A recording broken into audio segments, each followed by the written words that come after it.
Mesdames et messieurs, bonsoir. Merci de nous recevoir chez vous pour vous informer. Voici les titres de l'actualité.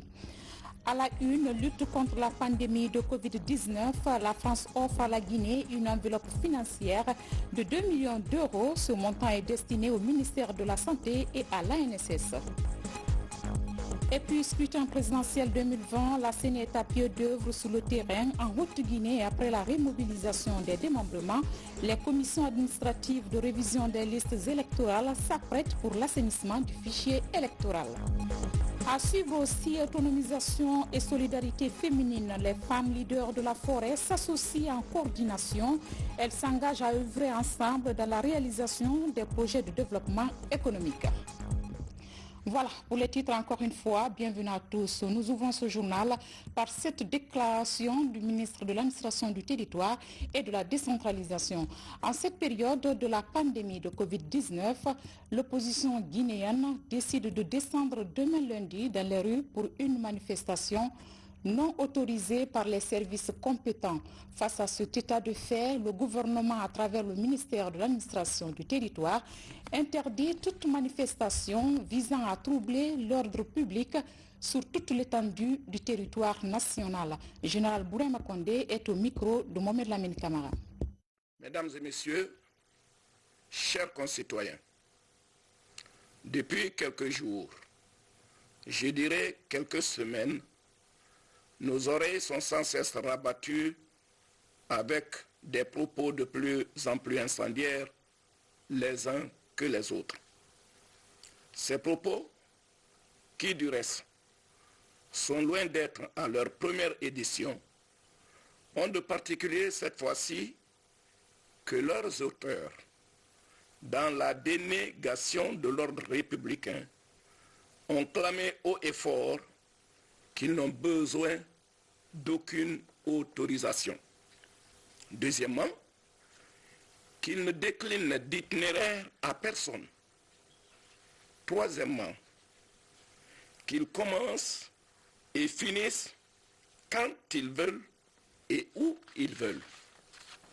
Pire, l'un des leaders de l'opposition FNDC va jusqu'à faire de tous les manifestants des sacrifices. Considérons-nous tous comme des sacrifices, a-t-il dit. Sacrifice de qui? Sacrifice de quoi? Sacrifice pourquoi? Là-dessus, il est resté muet, comme une carpe. En effet, la loi 009 de notre Assemblée nationale portant maintien de l'ordre public réquisitionne sur ordre de l'autorité civile la force publique en cas de réticence dans l'observation de la loi par des moyens conventionnels. Deuxièmement, la gestion administrative et judiciaire des manifestations, défilés, attroupements et cortèges élucide suffisamment et clairement les conditions d'organisation d'une manifestation ou d'une marche.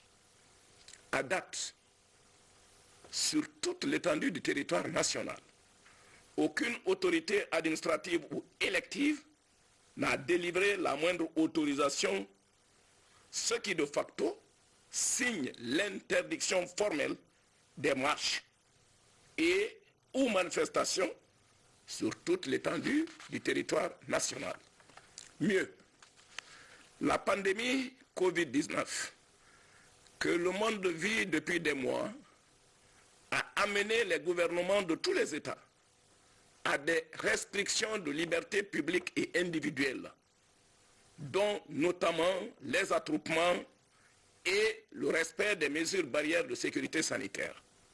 Notre pays, par un décret du président de la République, rendu public le 30 mars 2020, a été engagé dans la même dynamique. Sur ce plan, la violation, au-delà de sa dangerosité morale, expose, on le voit bien, la santé de nos concitoyens à des risques majeurs.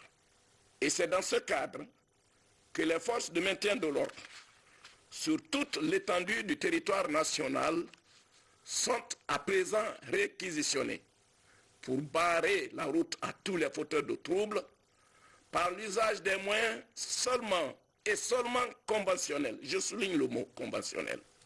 J'en appelle donc à mesdames et messieurs les gouverneurs de région. J'en appelle à mesdames et messieurs les préfets. J'en appelle à mesdames et messieurs les sous-préfets. J'en appelle enfin à mesdames et messieurs les maires des communes rurales et des communes urbaines pour que ce message d'interdiction soit suivi à la lettre dans chacune de leurs circonscriptions et collectivités. C'est le message du gouvernement. Tous ensemble, Guinéennes et Guinéens, préservons la paix, l'unité nationale et la quiétude sociale. Je vous remercie.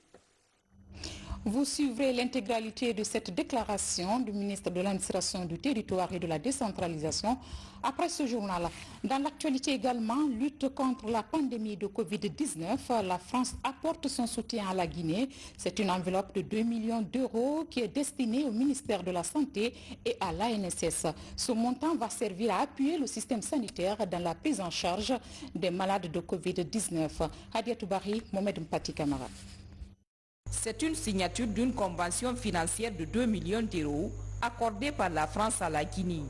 Le montant devra prendre en compte deux composantes spécifiques de la santé, la surveillance communautaire pour rompre la propagation du coronavirus et la continuité des services de santé de base. Pour le volet de continuité, c'est surtout la prévention du paludisme ainsi que les maladies diarrhéiques chez les enfants qui sont les plus visés. Pour à la fois sensibiliser les populations dans la lutte contre le Covid-19, mais aussi assurer la continuité des services, parce que ça nous semble important aussi de ne pas négliger les soins primaires et les services de santé de base dans cette période de Covid-19. Cette aide financière est accordée dans le cadre de l'initiative Santé commune portée par la France. Et MREF, Association pour la médecine et la recherche en Afrique, est chargée de la gestion du fonds français en Guinée. Les différentes zones d'intervention du projet vont être définies par les autorités selon les besoins en couverture sanitaire de chaque zone. En signant le protocole d'accord avec l'ONG AMREF, vous apportez un appui significatif au développement de notre système et à la réduction des effets négatifs de la maladie en général et ceux de Covid-19 en particulier sur la santé de nos populations. À l'ONG AMREF, je voudrais le rassurer de notre appui aussi bien au niveau central qu'au niveau opérationnel pour que les ressources mises à disposition puissent produire les effets attendus dans les meilleurs délais. Depuis le début de la crise sanitaire causée par la pandémie du Covid-19, la France est aux côtés de la Guinée dans la riposte à la maladie. Cette assistance a permis d'augmenter les capacités de diagnostic dans les laboratoires de biologie moléculaire du pays. Face à cette riposte au coronavirus, aujourd'hui, des avancées notables sont enregistrées dans le pays grâce aux efforts du personnel soignant. Pour les encourager donc dans leur mission, l'Association des pharmaciens grossistes de Guinée vient en appui à l'ANSS. Le don est composé de vivres, des kits de prévention et d'entrants médicaux. Mamadi Terna Kamisoko revient sur la cérémonie de remise. C'est un nouvel appui de l'Association des pharmaciens grossistes de Guinée dans le but de soutenir les efforts du personnel soignant dans la lutte contre la pandémie du coronavirus. Le lot est composé de vivres, de médicaments, de kits de prévention et de matériels médicaux. Des intrants indispensables à la riposte en cours. Nous avons initié ces premiers dons en collaboration avec la Direction nationale de la pharmacie et du médicament pour pouvoir mener un véritable combat dans la droite ligne de l'esprit du président de la République pour qu'on puisse vraiment booster cette maladie-là hors de nos frontières. Avec plus de 5000 guéris, la Guinée enregistre le meilleur taux de guérison dans la sous-région. Un exploit du personnel médical aujourd'hui salué à travers le pays. L'autre défi reste l'arrêt des infections communautaires. Les autorités sanitaires sont convaincues qu'avec la contribution de chacun, l'espoir est permis. À chaque fois qu'un établissement grossiste répartiteur va lancer une commande de médicaments, qu'il pense qu'on a des malades Covid dans le pays, qu'ils mettent un médicament ou deux, si possible, qui sera donné par la suite dès que la livraison sera faite. C'est pour le pays qu'on fait. L'État ne peut pas tout faire.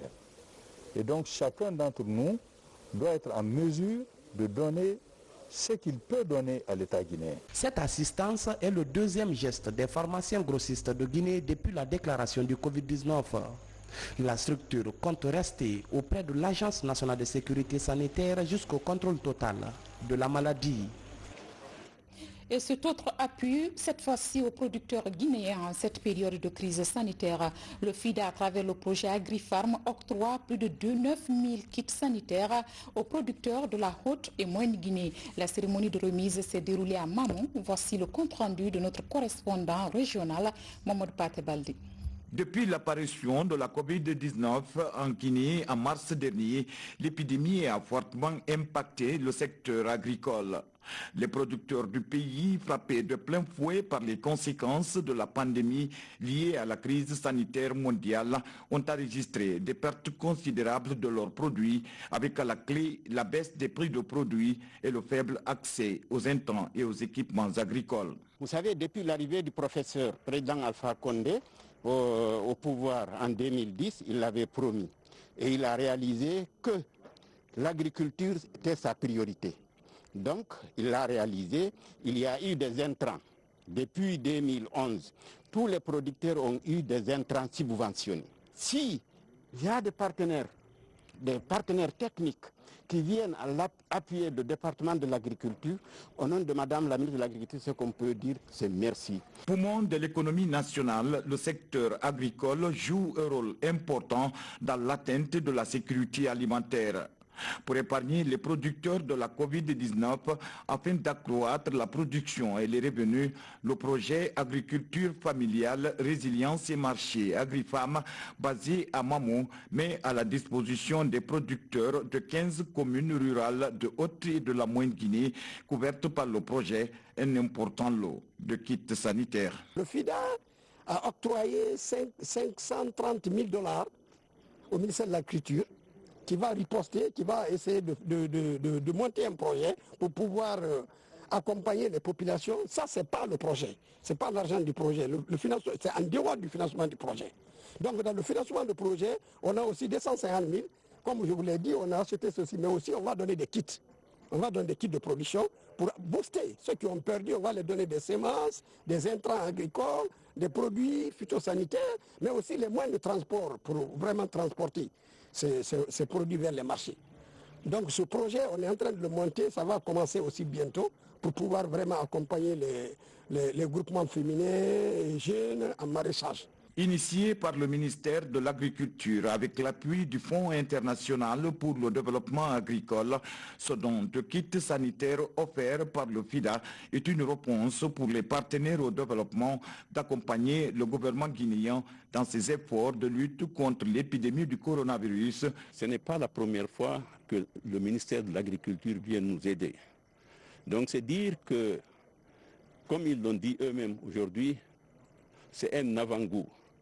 Ils promettent de revenir pour donner maintenant aux organisations directes, aux organisations paysannes et à d'autres organisations de ce milieu paysan pour essayer de faire en sorte qu'au niveau du monde rural, que cette pandémie disparaisse de notre pays. Si nous pensons depuis le 27 mars 2020 que le gouvernement a réalisé le danger qui couvre le monde entier, en général, plus précisément la Guinée en particulier, c'est pour nous permettre de lutter contre cette sale maladie qui aujourd'hui est en train d'appauvrir tout le monde entier, en général, nous qui sommes les pays en voie de développement en particulier. Ce geste va donc réconforter les bénéficiaires à mieux se protéger contre la pandémie et à intensifier les activités agricoles pour gagner le pari de l'autosuffisance alimentaire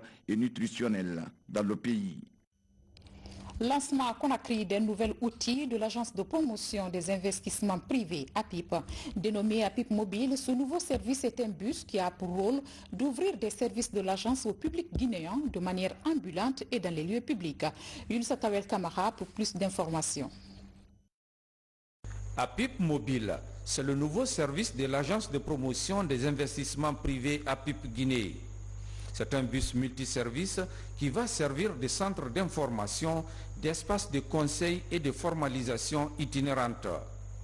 APIP Mobile va sillonner les routes et les marchés pour venir à la rencontre des entrepreneurs et d'autres jeunes porteurs de projets.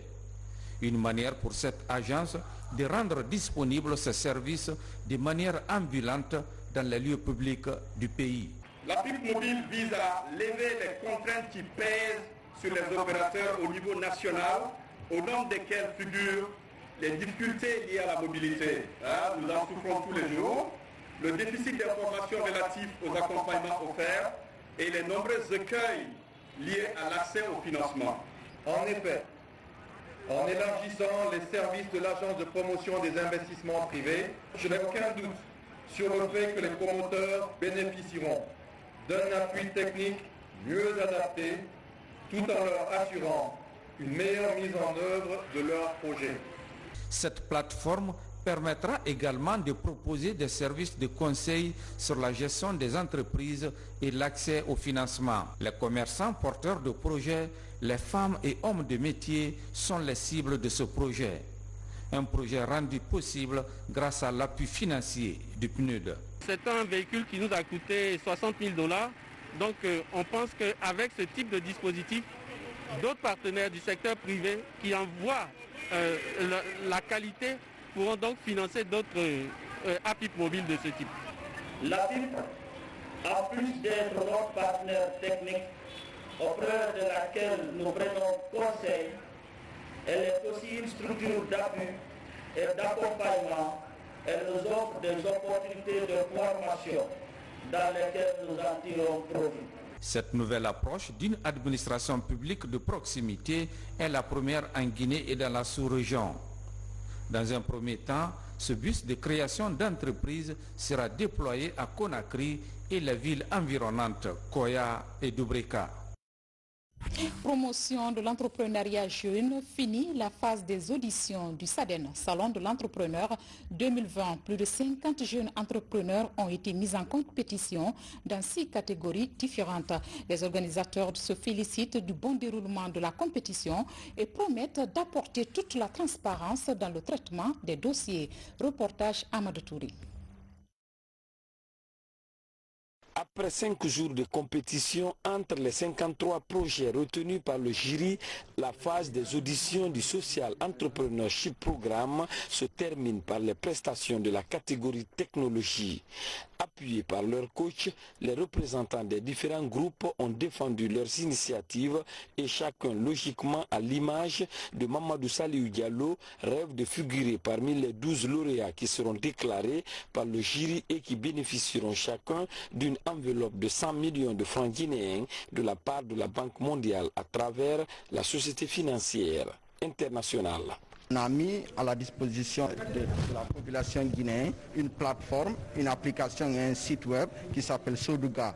Ce site web permet à connecter les vendeurs et acheteurs et producteurs en Guinée pour pouvoir vendre en ligne très facilement avec un portefeuille qui est digital. On est là pour leur partager notre petite expérience, surtout de l'accompagnement. De l'accompagnement, en étant moi-même un entrepreneur depuis plusieurs années, donc le but était vraiment un encadrement, un accompagnement pour les préparer et améliorer leurs chances par rapport au jury. Cette démarche du gouvernement vise à encourager l'innovation des jeunes entrepreneurs et le développement d'initiatives permettant l'amélioration des conditions de vie des populations durement affectées par les conséquences du Covid-19. En termes de leçons, dans les 6 catégories que nous avons vues, c'est vrai que certains n'ont pas forcément réinventé la roue.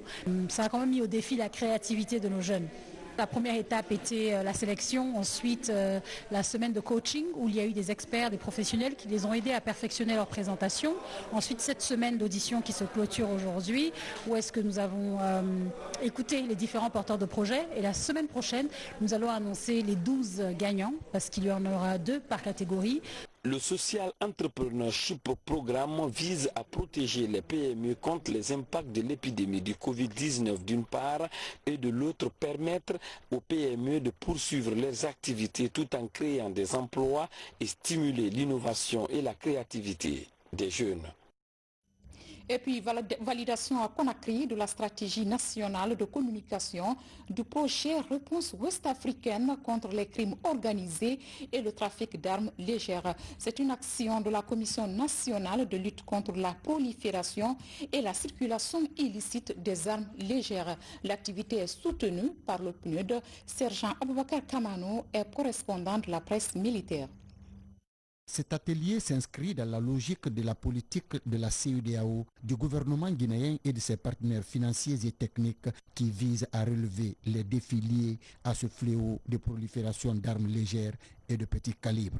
La composante 2 du projet portant sur le contrôle des armes légères et de petit calibre est coordonnée par la GIZ et mise en œuvre par le PNUD en collaboration avec la Commission nationale de lutte contre les armes légères et de petit calibre. Elle doit s'étendre sur une période allant de 2019 à 2022 avec un budget de 2 937 000 €. Ce phénomène de la circulation croissante des armes dans la sous-région a amené la CEDEAO à réagir en adoptant à Abuja le 31 octobre 1998 le moratoire de la CEDEAO sur la fabrication, l'exportation et l'importation des armes légères en Afrique de l'Ouest. Cette activité a regroupé une trentaine de participants venus des différents départements ministériels et des organisations de la société civile. Les travaux ont été officiellement lancés par le directeur de cabinet du ministère de la Défense nationale, représentant son Excellence, Monsieur le ministre d'État chargé des affaires présidentielles, ministre de la Défense nationale. Ce projet, Réponse ouest-africaine contre les crimes organisés et le trafic, dans son volet 2, contrôle des armes légères et de petit calibre, qui vise à sensibiliser et à encourager les communautés bénéficiaires à déposer volontairement les armes en échange de micro-projets de développement communautaire, est en parfaite adéquation avec la politique de défense et de sécurité prôné par son Excellence professeur Alpha Condé, président de la République, chef de l'État, chef des armées. Au terme d'une journée de travail, des recommandations ont été faites pour l'enrichissement de la stratégie nationale de communication et de visibilité du projet. Présidentielle 2020, la CENI déroule son chronogramme sur le terrain. Après la remobilisation et la formation, l'heure est à la révision du fichier électoral. Mais avant cette opération, les commissions administratives de révision des listes électorales apprennent les principes directeurs de la révision et les connaissances sous le découpage administratif. Seydouman Diallo. La CENI compte procéder dans les prochains jours à la révision du fichier électoral. Sur le terrain, plus de 2000 KRL sont à constituer pour l'opération. Déjà, les listes de désignation sont validées. On dénombre ainsi plus de 285 membres de KRL pour la seule zone de Sigiri. La localité va disposer de 95 commissions pour la révision. Ce document va astreindre les différents membres de KL à ne travailler qu'en respectant uniquement que les procédures du code électoral et à ne pas accepter une inscription des mineurs dans leur KL, quelle que soit la source qui vient pour les exiger ce travail. La CENI demande à ce que les partis politiques et les sociétés civiles, lorsqu'ils vont opérer le choix de leurs représentants au niveau des différentes commissions que la CENI met en place, que ce soit vraiment des représentants qui sont là pour répondre, n'est-ce pas, aux exigences de la CENI. Vu l'enjeu de la présidentielle, les défis sont énormes pour l'organe de gestion électorale. Elle est appuyée sur le terrain par l'administration du territoire pour la cartographie. Nous avons déjà pris les dispositions avec nos éléments. Avant de choisir d'abord les éléments, on a fait papier les partis politiques, l'administration et tout ce qui concerne l'élection pour avoir la réalité même sur le terrain. Et au niveau de Kankan, chef-lieu de la région, 210 personnes composent les 70 KRL de la dite préfecture. Ils seront repartis en raison de 5 par commission. Notre mission sur le terrain, ça sera les 2000 et quelques personnes qu'on a été enlevées dont leurs identités ne sont pas au complet. Et encore ceux qui n'avaient pas eu les 18 ans le 22 mars passé, ou ceux qui n'ont pas été empêchés ou les déplacements qui n'ont pas été enrôlés. Notre mission sur le terrain, c'est de faire enrôler ceci. Et ceux qui sont déplacés, et les faire revenir là où ils sont exactement pour que chacun n'a qu'à avoir librement la voie aux élections pour accomplir les droits civiques du vote. Actuellement, ils apprennent tous les principes directeurs de la révision, notamment le cadre juridique, les méthodes de remplissage des fiches et l'élaboration des tableaux statistiques, des notions essentielles pour la réussite de l'opération. Pendant ce temps, s'est tenue à Mamon la convention régionale du RPG Arc-en-Ciel. La session a permis de jeter un regard rétrospectif sur les acquis du parti au pouvoir, tant sur le plan politique que socio-économique. Le tout placé sous le signe de la paix et de la réconciliation nationale. Compte rendu Fodé Camara. Omniprésentes au centre-ville, les infrastructures des fêtes tournantes de l'indépendance accueillent la convention régionale de la ville Carrefour. Dans la maison des jeunes du quartier Poudrière, les porte-paroles des 277 comités de base des préfectures de Mamou, Pita et d'Alaba rappellent les acquis et les défis à relever par le parti avant de choisir les délégués devant représenter la région à la convention nationale. C'est une réaction de satisfaction dans toutes les deux régions. Ça s'est extrêmement bien passé à Labé et à Mamou.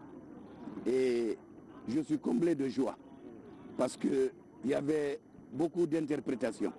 Les gens disaient que ça allait clasher à Labé et à Mamou. Il n'y a eu aucun problème.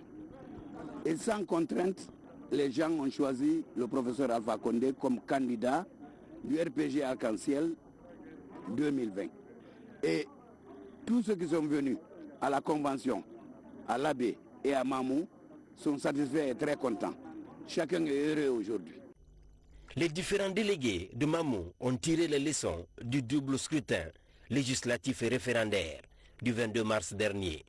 Au terme de cette revue à mi-parcours, des recommandations ont été formulées pour exhorter les militants et sympathisants à cimenter l'unité et la cohésion sociale. Ce qui se passe ici aujourd'hui est un bel exemple de démocratie et nous comptons perpétuer ce bel exemple de démocratie à travers le pays et nous encourageons tout le monde à aller dans la paix et la quiétude aux élections présidentielles à venir.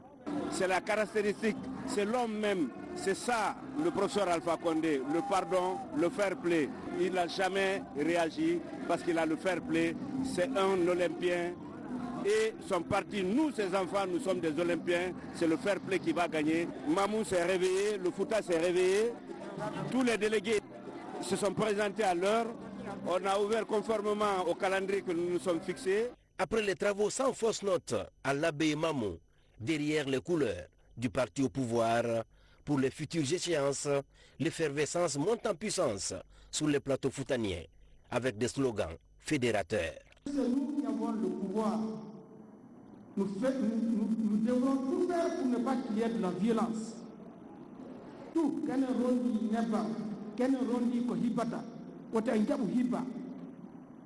nous ne pouvons pas développer ce pays sans paix, sans unité.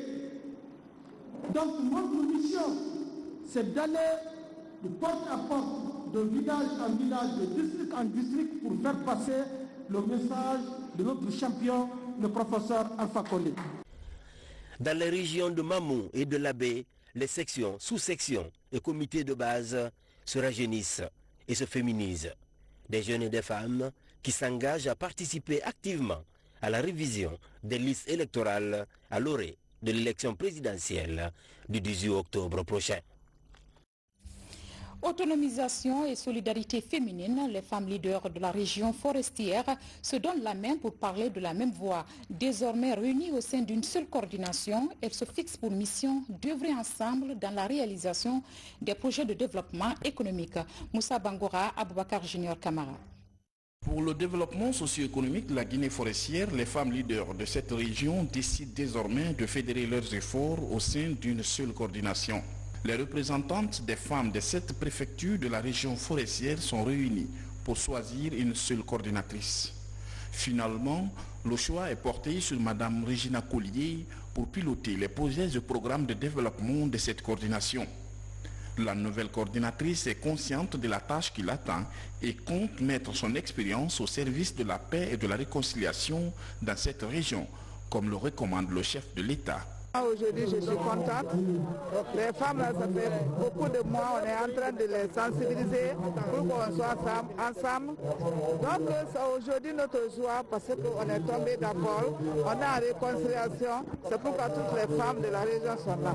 Le président de la République, le professeur Alpha Condé, à son arrivée à Zérekoré, avait voulu qu'on soit unis parce qu'à un moment, on partait à rang dispersé. Mais vu de cela, il a tenu. Et aujourd'hui, toutes les femmes de la Guinée forestière, nous sommes unis aujourd'hui.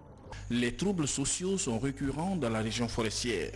C'est pourquoi ces fils ressortissants apportent leur soutien inconditionnel à cette nouvelle coordination. L'idée est de permettre à la jeunesse du Sud de renoncer définitivement à la violence.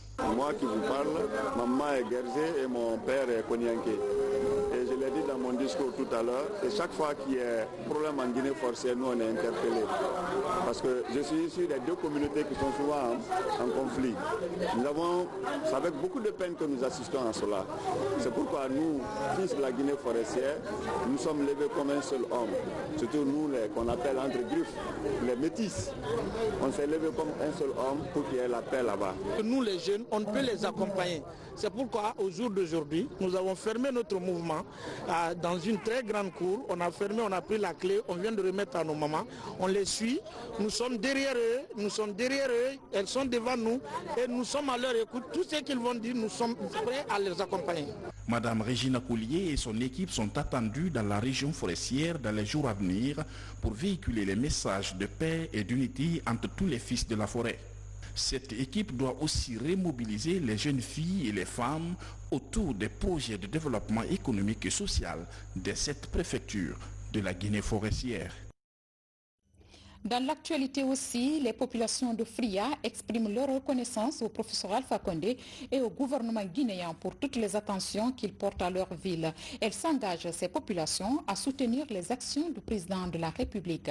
C'était lors de la remise des toilettes publiques. Mangafo de Touré, Sissoko. L'usine de Fria est la toute première usine d'alumine en terre africaine conçue par le groupe industriel français Péchiné. Le groupe construit sa première cité ouvrière dans le quartier Katrourou 1 Mosquée, communément appelé PACA. Le groupe réalise également des cabines de toilettes publiques pour les ouvriers. Par manque d'entretien, ces toilettes étaient hors service depuis plus de 30 ans. C'est ainsi que les responsables du quartier ont décidé d'initier un projet de réhabilitation. La cause est noble et bénéficie du soutien d'un fils de la cité. Tous les acteurs doivent s'impliquer auprès des citoyens pour transposer l'ensemble des politiques auprès de ces citoyens-là. C'est ce qui m'a animé, ce qui m'a conduit à me rapprocher de Friaka. Le professeur Alpha Condé l'a dit que le RPG Arc-en-Ciel, c'est un grand parti, mais par le social. Il faut partir social pour construire la nation. Le projet de réhabilitation est lancé. Pour donner un emploi temporaire à une dizaine de jeunes, l'ouvrage est confié à une entreprise locale dirigée par 7 anciennes employées de l'usine. Moi, je travaillais dans l'usine Fria, mais comme je n'ai pas le contrat, il m'a donné ce contrat-là. Donc Dieu merci, j'ai fait 3 mois, j'ai réalisé le contrat que j'ai effectué comme ça. Après la remise des infrastructures, les citoyens ont tenu à exprimer leur reconnaissance aux donateurs et au président de la République pour ses initiatives en faveur du développement local. Cette journée fatidique nous offre l'occasion d'espérer au changement. J'espère que la réponse à cette question cruciale réside dans une longue mesure dans votre degré d'engagement citoyen qui ne saurait se traduire que par une participation active et résolue de chaque militant. L'ouvrage vient résoudre l'épineuse question de salubrité dans ce quartier. Elle comprend 10 cabines de latrines, 10 cabines de douche, 2 magasins, 2 bassins de réserve d'eau et un réservoir pour une population d'environ 2000 citoyens. Santé et religion se joignent dans cette édition. Les évêques catholiques de Guinée ont tenu ce week-end l'Assemblée générale de la conférence épiscopale. La rencontre a permis aux dirigeants chrétiens de débattre des sujets relatifs à l'Église et à la situation générale du pays. L'invite a été faite aux églises et aux fidèles chrétiens de continuer à observer les mesures barrières pour lutter contre la pandémie de Covid-19. Reportage signé Bernard Tanguino. La rencontre est traditionnelle pour ces évêques de l'Église catholique de Guinée. Chaque année, ces responsables religieux se retrouvent pour passer en revue la vie de l'Église et la situation socio-politique du pays. Au cours des échanges, le fonctionnement des institutions chrétiennes et le rôle de l'Église dans la consolidation de la paix sont débattus. L'objectif de la rencontre de cette année, c'est de faire passer en revue toutes les réalités sociopolitiques et ensuite les réalités de nos institutions comme le Grand Séminaire, comme l'Université catholique, comme le CPH. Pendant les rencontres, nous tenons à résoudre tous les problèmes qui sont liés à l'Église en Guinée. Bon, par exemple, la situation de la pandémie qui fait qu'il y a maintenant une partie des églises qui est ouverte, mais il y a encore une partie qui n'est pas ouverte. Cette année, l'Assemblée générale de la conférence épiscopale se tient à un moment particulier de la vie de l'Église, marqué par la fermeture des lieux de prière à cause de l'état d'urgence sanitaire.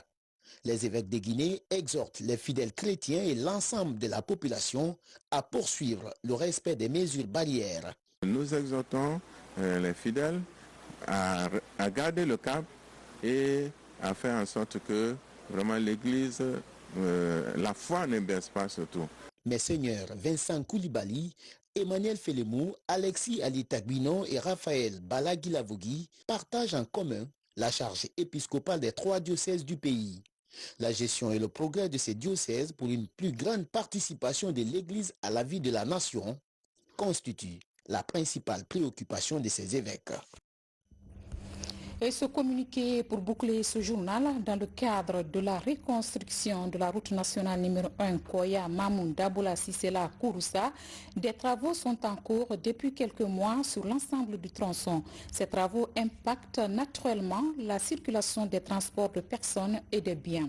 En raison des dernières pluies qui s'abattent sur notre pays, avec l'apparition de nombreux bourbiers, des difficultés de circulation s'observent à certains points, notamment à Koya, au PK6 et à Yombouré entre PK 140 et PK 155. L'entreprise CRBC en charge des travaux a mis en place une équipe de maintenance pour traiter les dégradations tout au long de la saison des pluies afin de préserver la praticabilité de la route durant les travaux. Cependant, des informations factuelles qui nous sont rapportées révèlent des comportements inciviques et un non-respect des usages de circulation de la part des véhicules de transport et des gros porteurs. Toute chose qui vient aggraver la situation avec les énormes bouchons constatés. Nous appelons impérativement les différents syndicats routiers à prendre les dispositions nécessaires afin que les transporteurs et les gros porteurs facilitent un trafic fluide dans le respect des normes de circulation.